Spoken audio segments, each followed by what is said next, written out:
The golden stories में आपका स्वागत है। आइए सुनते हैं मुंशी प्रेमचंद का लिखा उपन्यास गोदान, भाग 30। नोहरी उन औरतों में ना थी जो नेकी करके दरिया में डाल देती है। उसने नेकी की है तो खूब ढिंडोरा पीटेगी और उससे जितना यश मिल सकता है उससे कुछ ज्यादा ही पाने के लिए हाथ पांव मारेगी।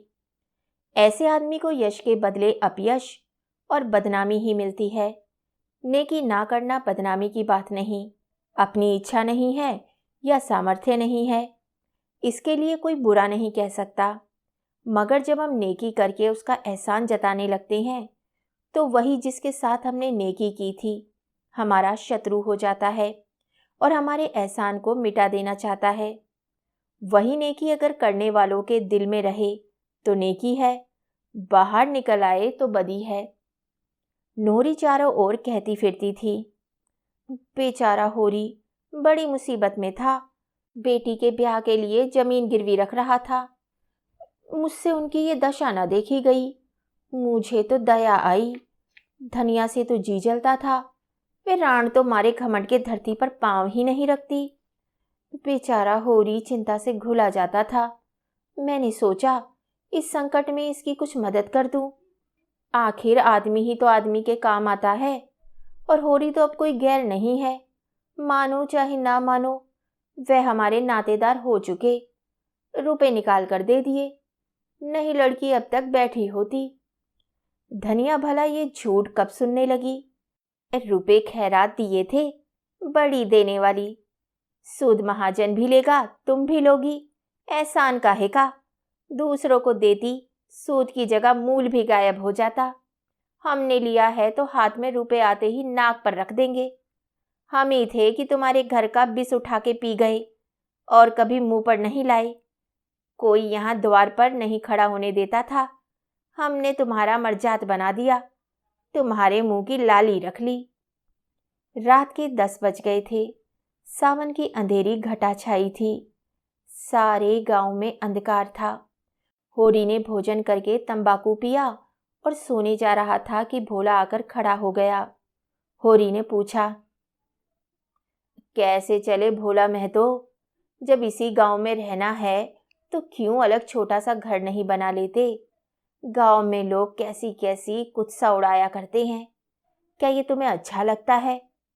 बुरा ना मानना, तुमसे संबंध हो गया है, इसलिए तुम्हारी बदनामी नहीं सुनी जाती। नहीं मुझे क्या करना था। धनिया उसी समय लोटे में पानी लेकर होरी के सिराने रखने आई। सुनकर बोली, दूसरा मर्द होता तो ऐसी औरत का सिर काट लेता। होरी ने डांटा, क्यों बेबात की बात करती है? पानी रख दे और जा सो। अरे आज तू ही कुराहा चलने लगे तो मैं तेरा सिर काट लूंगा, काटने देगी? धनिया उसे पानी का एक छींटा मारकर बोली, कुराहा चले तुम्हारी बहन, मैं क्यों कुराहा चलने लगी? मैं तो दुनिया की बात कहती हूँ, तुम मुझे गालियां देने लगे। अब मुंह मीठा हो गया होगा। औरत चाहे जिस रास्ते जाए मर्द टुकर टुकर देखता रहे, ऐसे मर्द को मैं मर्द नहीं कहती। होरी दिल में कटा जाता था। भोला उससे अपना दुख दर्द कहने आया होगा। वे उल्टे उसी पर टूट पड़ी। जरा गर्म होकर बोला, तू जो सारे दिन अपने ही मन की किया करती है तो मैं तेरा क्या बिगाड़ लेता हूँ? कुछ कहता हूँ तो काटने दौड़ती है, यही सोच। धनिया ने लप्पो चप्पो करना ना सीखा था। बोली, औरत घी का घड़ा लुढ़का दे, घर में आग लगा दे, मर्द सह लेगा, लेकिन कुराहा चलना कोई मर्द ना सहेगा। भोला दुखित स्वर में बोला, तू बहुत ठीक कहती है धनिया। बेशक मुझे उसका सिर काट लेना चाहिए था, लेकिन अब उतना पौरुष तो नहीं रहा। तू चलकर समझा दे, मैं तो सब कुछ करके हार गया। अरे जब औरत को बस में रखने का बूता ना था तो सगाई क्यों की थी? इसी छींचा लेदर के लिए? क्या सोचते थे वे आकर तुम्हारे पांव दबाएगी, तुम्हें चिलम भर भर पिलाएगी और जब तुम बीमार पड़ोगे तो तुम्हारी सेवा करेगी? तो ऐसा वही औरत कर सकती है जिसने तुम्हारे साथ जवानी का सुख उठाया हो। मेरी समझ में यह नहीं आता कि तुम उसे देखकर लट्टू कैसे हो गए। अरे कुछ देखभाल तो कर लिया होता कि किस स्वभाव की है, किस रंग ढंग की है। तुम तो भूखे सियार की तरह टूट पड़े।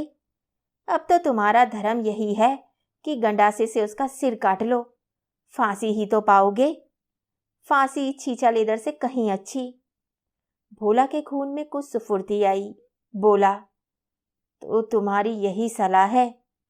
धनिया बोली, हाँ हाँ, मेरी यही सलाह है। अब 150 बरस तो जियोगे नहीं, समझ लेना इतनी ही उम्र थी। होरी ने अब की जोर से फटकारा। और ये चुप रह, बड़ी आई है वहां से सतवंती बनके। जबरदस्ती चिड़िया तक तो पिंजड़े में रहती नहीं, आदमी क्या रहेगा। तुम उसे छोड़ दो भोला, और समझ लो मर गई। और जाकर अपने बाल बच्चों में आराम से रहो, 2 रोटी खाओ और राम का नाम लो। अरे जवानी के सुख अब गए। वे औरत चंचल है, बदनामी और जलन के सिवा तुम उससे कोई सुख ना पाओगे। भोला नोरी को छोड़ दे, असंभव।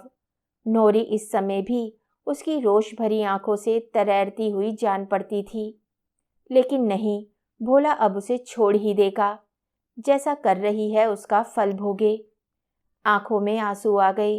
बोला, होरी भैया, इस औरत के पीछे मेरी जितनी सांसत हो रही है मैं ही जानता हूँ। इसी के पीछे कामता से मेरी लड़ाई हुई।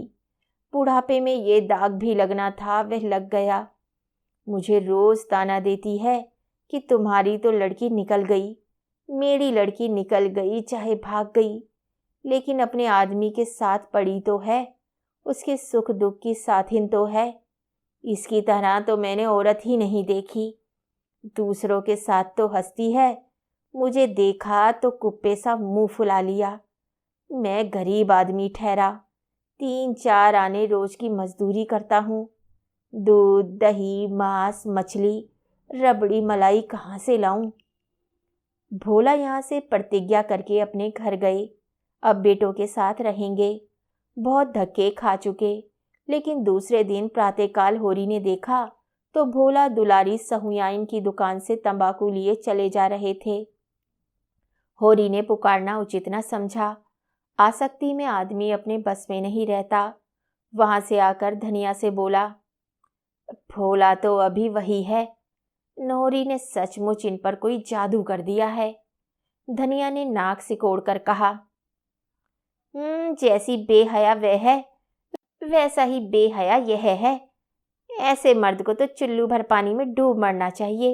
वैसा ही बेहया यह है, ऐसे मर्द को तो चुल्लू भर पानी में डूब मरना चाहिए। अरे अब सेखी ना जाने कहाँ गई। छुनिया यहाँ आई तो उसके पीछे डंडा लिए फिर रहे थे। इज्जत बिगड़ी जाती थी, अब इज्जत नहीं बिगड़ती। होरी को भोला पर दया आ रही थी। बेचारा इस उल्टा के फेर में पड़कर अपनी जिंदगी बर्बाद किए डालता है। छोड़कर जाए भी तो कैसे? स्त्री को इस तरह छोड़कर जाना क्या सहज है? यह चुड़ैल उसे वहां भी तो चैन से न बैठने देगी। कहीं पंचायत करेगी, कहीं रोटी कपड़े का दावा करेगी। अभी तो गांव ही के लोग जानते हैं, किसी को कुछ कहते संकोच होता है, कनफुसकियां करके ही रह जाते हैं। तब तो दुनिया भी भोला ही को बुरा कहेगी। लोग यही तो कहेंगे, जब मर्द ने छोड़ दिया तो बेचारी अबला क्या करे। मर्द बुरा हो तो औरत की गर्दन काट लेगा, औरत बुरी हो तो मर्द के मुंह में कालिख लगा देगी। इसके 2 महीने बाद एक दिन गांव में ये खबर फैली कि नौरी ने जूते मार मार कर भोला की चैन गंजी कर दी।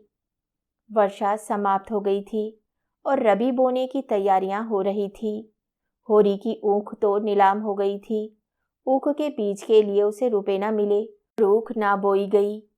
उधर दाहिना बैल भी बैठाऊ हो गया था और एक नए बैल के बिना काम ना चल सकता था। पुनिया का एक बैल नाले में गिरकर मर गया था। तब से और भी अड़चन पड़ गई। एक दिन पुनिया के खेत में हल जाता, एक दिन होरी के खेत में। खेतों की जुताई जैसे होनी चाहिए वैसी ना हो पाती थी। होरी हल लेकर खेत में गया, मगर भोला की चिंता बनी हुई थी। उसने अपने जीवन में कभी यह ना सुना था कि किसी स्त्री ने अपने पति को जूते से मारा हो। जूतों से क्या, थप्पड़ या घूंसे से मारने की भी कोई घटना उसे याद ना आती थी। और आज नोहरी ने भोला को जूतों से पीटा और सब लोग तमाशा देखते रहे। इस औरत से कैसे उस अभागे का गला छूटे। अब तो भोला को कहीं डूब ही मरना चाहिए।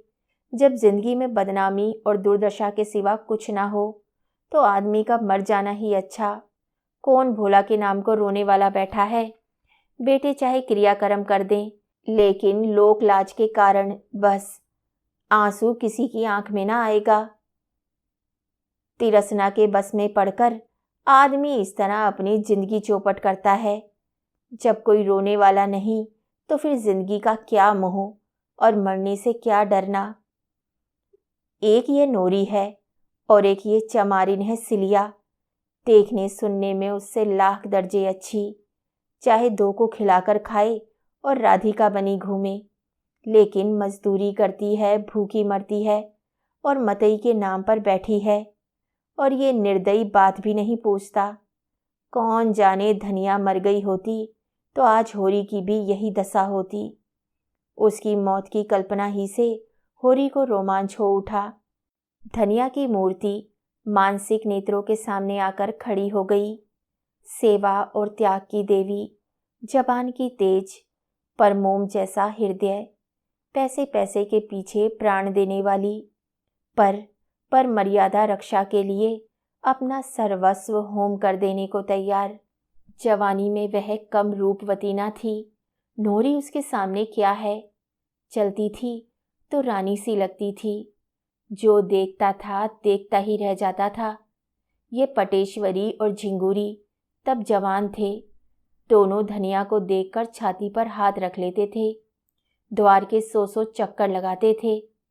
होरी उनकी ताक में रहता था, मगर छेड़ने का कोई बहाना ना पाता था। उन दिनों घर में खाने पीने की बड़ी तंगी थी। पाला पड़ गया था और खेतों में भूसा तक ना हुआ था। लोग झड़बेरियां खा खा कर दिन काटते। होरी को कहत के कैंप में काम करने जाना पड़ता था। 6 पैसे रोज मिलते थे। धनिया घर में अकेली ही रहती, लेकिन कभी किसी ने उसे किसी छैला की ओर ताकते नहीं देखा।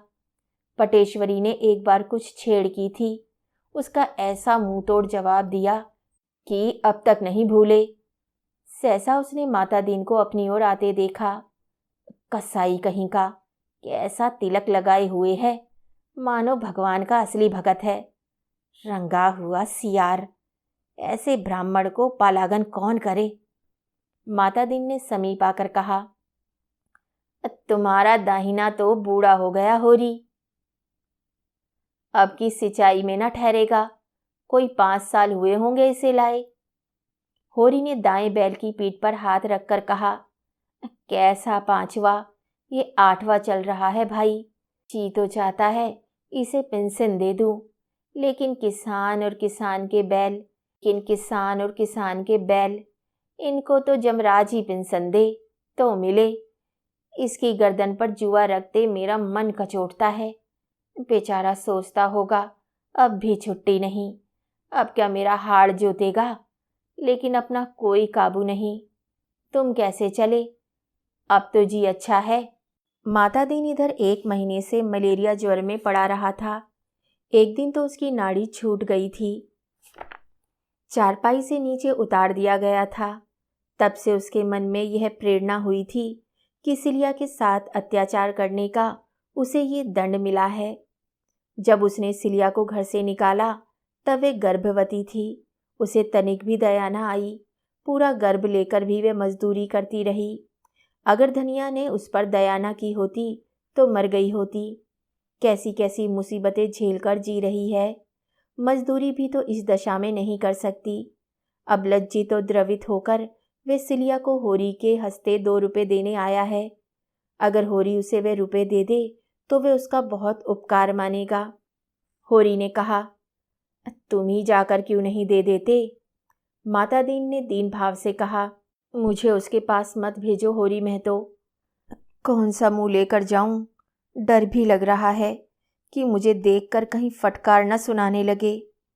तुम मुझ पर इतनी दया करो, अभी मुझसे चला नहीं जाता, लेकिन इसी रुपए के लिए एक जजमान के पास कोस भर दौड़ा गया था। अपनी करनी का फल बहुत भोग चुका। इस बमहनई का बोझ अब नहीं उठाए उठता। लुक छिपकर चाहे जितना कुकर्म करो, कोई नहीं बोलता।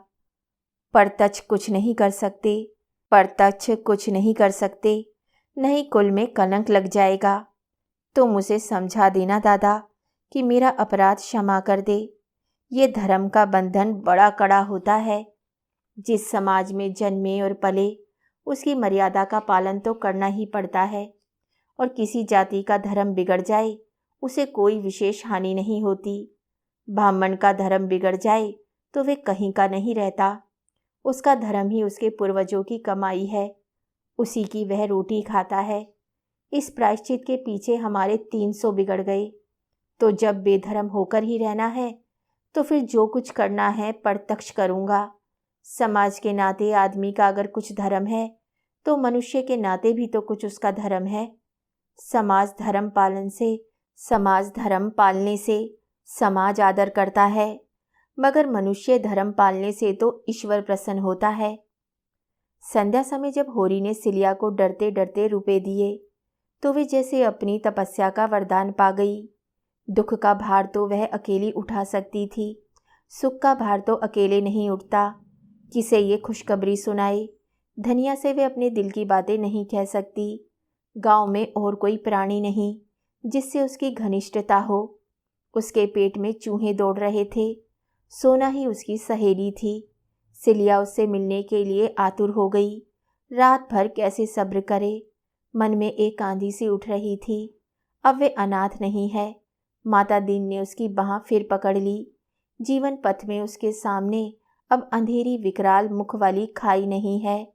लहलहाता हुआ हरा भरा मैदान है, जिसमें झरने गा रहे हैं और हिरन कुलेले कर रहे हैं। उसका रूठा हुआ स्नेह आज उन्मत्त हो गया है। माता दीन को उसने मन में कितना पानी पी पी कर कोसा था। अब वे उनसे क्षमादान मांगेगी। उससे सचमुच बड़ी भूल हो गई थी कि उसने उनको सारे गांव के सामने अपमानित किया। वह तो चमारिन है, जात की हेठी, उसका क्या बिगड़ा। आज 10-20 लगाकर बिरादरी को रोटी दे दे, फिर बिरादरी में ले ली जाएगी। उन बेचारे का तो सदा के लिए धर्मनाश हो गया। वह मर्जाद अब उन्हें फिर नहीं मिल सकता। वे क्रोध में कितनी अंधी हो गई थी कि सबसे उनके प्रेम का ढिंढोरा पीटती फिरी। उनका तो धर्म भ्रष्ट हो गया था। उन्हें तो क्रोध था ही, उसके सिर पर क्यों भूत सवार हो गया। वे अपने ही घर चली जाती तो कौन बुराई हो जाती। घर में उसे कोई बांध तो न लेता। देश माता दीन की पूजा इसलिए तो करता है कि वह नेम धर्म से रहते हैं। वही धर्म नष्ट हो गया तो वे क्यों ना उसके खून के प्यासे हो जाते।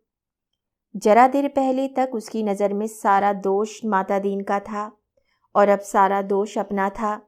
साहृदयता ने साहृदयता पैदा की। उसने बच्चे को छाती से लगाकर खूब प्यार किया। अब उसे देखकर लज्जा और ग्लानि नहीं होती। वह अब केवल उसकी दया का पात्र नहीं, वह अब उसके संपूर्ण मातृ स्नेह और गर्व का अधिकारी है। कार्तिक की रुपहली चांदनी प्रकृति पर मधुर संगीत की भांति छाई हुई थी। सिलिया घर से निकली। वह सोना के पास जाकर यह सुख संवाद सुनाएगी। अब उससे नहीं रहा जाता। अभी तो सांझ हुई है, डोंगी मिल जाएगी। वह कदम बढ़ाती हुई चली। नदी पर आकर देखा तो डोंगी उस पार थी और माझी का कहीं पता नहीं। चांद घुलकर जैसे जैसे नदी में बहा जा रहा था। वे एक क्षण खड़ी सोचती रही, फिर नदी में घुस पड़ी। नदी में कुछ ऐसा ज़्यादा पानी तो क्या होगा। उस उल्लास के सागर के सामने वे नदी क्या चीज़ थी। पानी पहले तो घुटनों तक था, फिर कमर तक गया और अंत में गर्दन तक पहुंच गया। सिलिया डरी कहीं डूब ना जाए, कोई गड़ा ना पड़ जाए, पर उसने जान पर खेलकर पांव आगे बढ़ाया। अब वे मझधार में है। मौत उसके सामने नाच रही है, मगर वे घबराई नहीं। उसे तैरना आता है। लड़कपन में इसी नदी में वे कितनी बार तैर चुकी है। खड़े खड़े नदी को पार भी कर चुकी है। फिर भी उसका कलेजा धक धक कर रहा है। मगर पानी कम होने लगा। अब कोई भय नहीं। उसने जल्दी जल्दी नदी पार की और किनारे पहुंचकर अपने कपड़ों का पानी निचोड़ा और शीत से कांपती आगे बढ़ी। चारों ओर सन्नाटा था। गीदड़ों की आवाज़ भी ना सुनाई पड़ती थी और सोना से मिलने की मधुर कल्पना उसे उड़ाई लिए जाती थी। मगर उस गांव में पहुंचकर उसे सोना के घर जाते हुए संकोच होने लगा। मथुरा क्या कहेगा, उसके घरवाले क्या कहेंगे, सोना भी बिगड़ेगी कि इतनी रात गए तू क्यों आई। देहातों में दिन भर के थके मांदे किसान सरे शाम ही सो जाते हैं। सारे गांव में सोता पड़ गया था। मथुरा के घर के द्वार बंद थे। सिलिया किवाड़ ना खुलवा सकी। लोग उसे इस भेष में देखकर क्या सोचेंगे, क्या कहेंगे। वही द्वार पर अलाव में कहीं आग चमक रही थी। सिलिया अपने कपड़े सेकने लगी। सहसा किवाड़ खुला और मथुरा ने बाहर निकलकर पुकारा, अरे कौन बैठा है वहां? कौन बैठा है अलाव के पास? सिलिया ने जल्दी से अंचल सिर पर खींच लिया और समीप आकर बोली, मैं हूँ सिलिया। सिलिया, इतनी रात गए कैसे आई? वहां तो सब कुशल है? हाँ, सब कुशल है। जी घबरा रहा था, सोचा चलूं, सबसे भेंट करती आऊं। दिन को तो छुट्टी ही नहीं मिलती। तो क्या नदी नहाकर आई है? और कैसे आती, पानी कम ना था। मथुरा उसे अंदर ले गया। बरोठे में अंधेरा था। उसने सिलिया का हाथ पकड़कर अपनी ओर खींचा। सिलिया ने झटके से हाथ छुड़ा लिया और रोब से बोली, देखो मथुरा, छेड़ोगे तो मैं सोना से कह दूंगी। तुम मेरे छोटे बहनोई हो, यह समझ लो। मालूम होता है सोना से मन नहीं पड़ता। मथुरा ने उसकी कमर में हाथ डालकर कहा, तुम बहुत निठुर हो सिल्लो। इस वक्त कौन देखता है? क्या मैं सोना से सुंदर हूं? अपने भाग नहीं बखानते हो कि ऐसी इंदर की परी पा गई। अब भोरा बनने का मन चला है। उससे कह दूं तो तुम्हारा मुंह ना देखे। मथुरा लंपट नहीं था। सोना से उसे प्रेम भी था। इस वक्त अंधेरा और एकांत और सिलिया का यौवन देखकर उसका मन चंचल हो उठा। यह तंबी पाकर होश में आ गया। सिलिया को छोड़ता हुआ बोला, तुम्हारे पैरों पड़ता हूं सिल्लो, उससे ना कहना, अभी जो सजा चाहो दे लो। सिल्लो को उस पर दया आ गई। धीरे से उसके मुंह पर चपत जमाकर बोली, इसकी सजा यही है कि फिर मुझसे शरारत ना करना, ना और किसी से करना, नहीं सोना तुम्हारे हाथ से निकल जाएगी। मैं कसम खाता हूं सिल्लो, अब कभी ऐसा ना होगा। उसकी आवाज में याचना थी। सिल्लो का मन आंदोलित होने लगा। उसकी दया सरस होने लगी।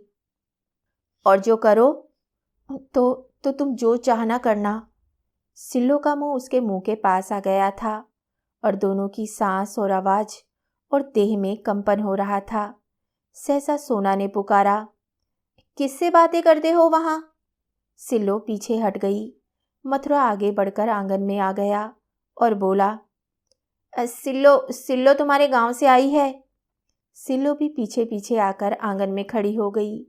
उसने देखा सोना यहाँ कितने आराम से रहती है। ओसारी में खाट है, उस पर सुजनी का नर्म बिस्तर बिछा हुआ है, बिल्कुल वैसा ही जैसा माता दीन की चारपाई पर बिछा रहता था। तकिया भी है, लिहाफ भी है। खाट के नीचे लोटे में पानी रखा हुआ है। आंगन में ज्योत्सना ने आईना सा बिछा रखा है। एक कोने में तुलसी का चबूतरा है। दूसरी ओर ज्वार के ठेठों के कई बोझ दीवार से लगाकर रखे हैं। बीच में पुआलों के गड्ढे हैं। समीप ही ओखल है जिसके पास कुटा हुआ धान पड़ा हुआ है। खपरेल पर लौकी की बेल चढ़ी हुई है और कई लौकियां ऊपर चमक रही हैं। दूसरी ओर ओसारी में एक गाय बंधी हुई है। इस खंड में मथुरा और सोना सोते हैं। और लोग दूसरे खंड में होंगे। सिलिया ने सोचा, सोना का जीवन कितना सुखी है। सोना उठकर आंगन में आ गई, मगर सिल्लो से टूटकर गले नहीं मिली। सिल्लो ने समझा शायद मथुरा के खड़े रहने के कारण सोना संकोच कर रही है, या कौन जाने उसे अब अभिमान हो गया हो। सिल्लो चमारिन से गले मिलने में अपना अपमान समझती हो। उसका सारा उत्साह ठंडा पड़ गया।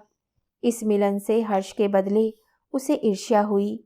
सोना का रंग कितना खुल गया है और देह कैसी कंचन की तरह निखर आई है। मुख पर गृहणित्व की गरिमा के साथ युवती की साहस छवि भी है। सिल्लो एक क्षण के लिए जैसे मंत्रमुग्ध सी खड़ी ताकती रह गई। ये वही सोना है जो सूखी सी देह लिए छोटे खोले इधर उधर दौड़ा करती थी। महीनों सिर में तेल ना पड़ता था, फटे चीथड़े लपेटे फिरती। आज अपने घर की रानी है। गले में हंसुली और हुमेल है, कानों में करन फूल और सोने की बालियां, हाथों में सोने के चूड़े और कंगन, आंखों में काजल, मांग में सिंदूर। सिलिया के जीवन का स्वर्ग यही था और सोना को वहां देखकर वह प्रसन्न न हुई। इसे कितना घमंड हो गया है। कहाँ सिलिया के गले में बाहें डाले घास छीलने जाती थी और आज सीधे ताकती भी नहीं। उसने सोचा था सोना उसके गले लिपटकर जरा सा रोएगी, उसे आदर से बिठाएगी, उसे खाना खिलाएगी और गांव घर की सैकड़ों बातें पूछेगी और अपने नए जीवन के अनुभव बयान करेगी। सुहाग रात और मधुर मिलन की बात होगी और सोना के मुंह में दही जमा हुआ है। पर सोना के मुंह में तो दही जमा हुआ है। वह वहां आकर पछताई। आखिर सोना ने रूखे स्वर में पूछा, इतनी रात को कैसे चली सिल्लो? सिल्लो ने आंसुओं को रोकने की चेष्टा करके कहा, तुमसे मिलने को बहुत जी चाहता था। इतने दिन हो गए, भेंट करने चली आई। सोना का स्वर और कठोर हुआ।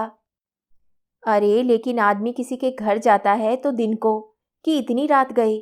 वास्तव में सोना को उसका आना बहुत बुरा लग रहा था। वह समय उसकी प्रेम क्रीड़ा और हास विलास का था। सिल्लो ने उसमें बाधक होकर जैसे उसके सामने से परोसी हुई थाली खींच ली थी। सिल्लो निसंज्ञ सी भूमि की ओर ताक रही थी।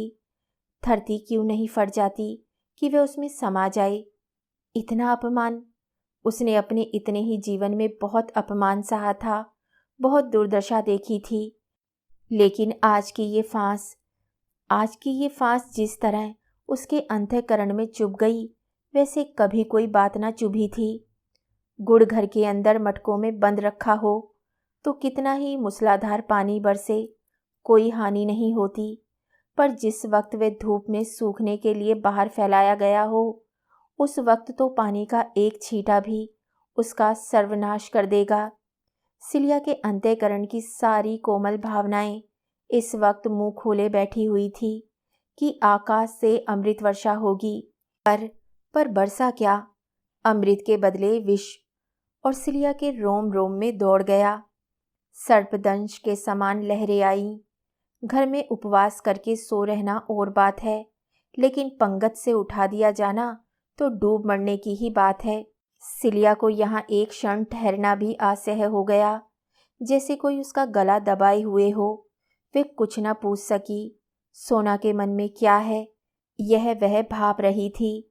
वह बाबी में बैठा हुआ सांप कहीं बाहर ना निकल आए, इसके पहले ही वह वहां से भाग जाना चाहती थी।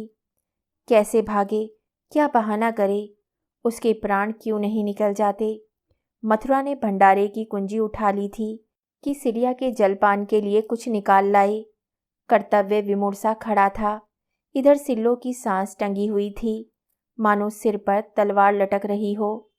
सोना की दृष्टि में सबसे बड़ा पाप किसी पुरुष का पर स्त्री और स्त्री का पर पुरुष की ओर ताकना था। इस अपराध के लिए उसके यहाँ कोई क्षमा न थी। चोरी, हत्या, जाल, कोई अपराध इतना भीषण न था। हंसी दिल लगी को वे बुरी न समझती थी, अगर खुले हुए रूप में हो। लुके छिपे की हंसी दिल लगी को भी वे हे समझती थी। छुटपन से ही वे बहुत सी रीति की बातें जानने और समझने लगी थी। होरी को जब कभी हाट से घर आने में देर हो जाती और धनिया को पता लग जाता था कि वे दुलारी सहुयाइन की दुकान पर गया था, चाहे तंबाकू लेने ही क्यों ना गया हो, तो वे कई कई दिन तक होरी से न बोलती थी और न घर का काम करती थी। एक बार इसी बात पर वे अपने नेहर भाग गई थी। यह भावना सोना में और तीव्र हो गई थी। जब तक उसका विवाह न हुआ था यह भावना उतनी बलवान न थी, पर विवाह हो जाने के बाद तो उसने व्रत का रूप धारण कर लिया था। ऐसे स्त्री पुरुषों की अगर खाल भी खींच ली जाती तो उसे दया न आती। प्रेम के लिए दाम्पत्य के बाहर उसकी दृष्टि में कोई स्थान न था। स्त्री पुरुष का एक दूसरे के साथ जो कर्तव्य है इसी को वह प्रेम समझती थी। फिर सिल्लो से तो उसका बहन का नाता था। सिल्लो को वह प्यार करती थी, उस पर विश्वास करती थी। वही सिल्लो आज उससे विश्वासघात कर रही है। मथुरा और सिल्लो में अवश्य ही पहले से साठगांठ होगी। मथुरा उससे नदी के किनारे खेतों में मिलता होगा और आज वे इतनी रात गए नदी पार करके इसलिए आई है। अगर उसने इन दोनों की बातें सुन ली होती तो उसे खबर तक ना होती। मथुरा ने प्रेम मिलन के लिए यही अवसर सबसे अच्छा समझा होगा। घर में सन्नाटा जो है उसका हृदय सब कुछ जानने के लिए विकल हो रहा था। वह सारा रहस्य जान लेना चाहती थी जिसमें अपनी रक्षा के लिए कोई विधान सोच सके। और ये मथुरा यहाँ क्यों खड़ा है? क्या वह उसे कुछ बोलने भी न देगा? उसने रोज से कहा, तुम बाहर क्यों नहीं जाते या यहीं पहरा देते रहोगे? मथुरा बिना कुछ कहे बाहर चला गया। उसके प्राण सूखे जाते थे कि कहीं सिल्लो सब कुछ कह न डाले, और सिल्लो के प्राण सूखे जाते थे कि अब वह लटकती हुई तलवार सिर पर गिरना चाहती है। तब सोना ने बड़े गंभीर स्वर में सिल्लो से पूछा, देखो सिल्लो, मुझसे साफ साफ बता दो, नहीं मैं तुम्हारे सामने यहीं अपनी गर्दन पर गंडासा मार लूंगी। फिर तुम मेरी सौत बनकर राज करना। देखो गंडासा वे सामने पड़ा है। एक मयान में दो तलवार नहीं रह सकती। उसने लपक कर सामने आंगन में से गंडासा उठा लिया और उसे हाथ में लिए हुए फिर बोली, यह मत समझना कि मैं खाली धमकी दे रही हूँ। क्रोध में मैं क्या कर बैठूं नहीं कह सकती। साफ साफ बता दे। सिलिया कांप उठी। एक एक शब्द उसके मुंह से निकल पड़ा, मानो ग्रामोफोन में भरी हुई आवाज हो। वे एक शब्द भी ना छिपा सकी।